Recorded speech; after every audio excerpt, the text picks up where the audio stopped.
Greetings and welcome to part 2 for week 6. So we're starting at slide 10. So pause the video and read the screen. Okay, now you're back with me. We want to make sure that we provide factual evidence and we discuss factual evidence about our decision. And this is because if it's an internal candidate, we're probably going to have to give feedback to all of the candidates and explain to them our choices, why we made the choices we did. So you need to have them based on specific things that they said or impressions that they left based on observations or what they said, so that you can justify your decisions.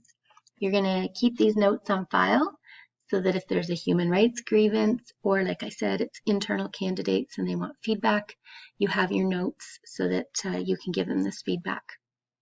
When you check references, again, if I'm contacting somebody or you're contacting somebody because you're a member of the HR team and you contact me as a teacher, maybe for one of the candidates, I'm probably not going to identify or say anything that could be could demonstrate a problem as of bias or discrimination. I'll be really mindful of that because you, the hiring committee person, are taking notes, and those notes are going to go on file. And if the candidate sees them and disagrees with what I said, right, then that's not good.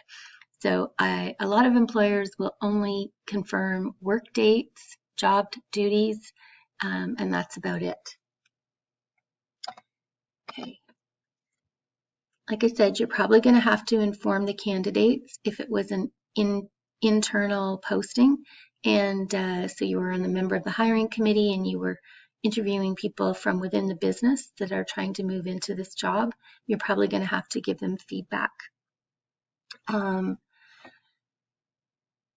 When you get a job offer or you extend a job offer to somebody, you will probably give them a written offer, or they should ask for a written offer, or they should at least respond with an email to confirm.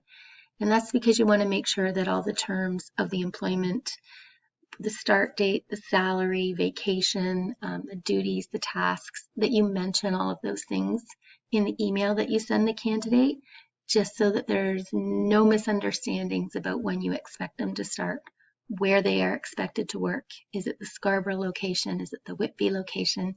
Is it the Winnipeg location?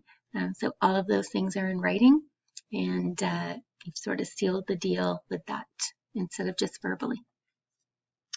And the next slides here I'm going to go into in our next video.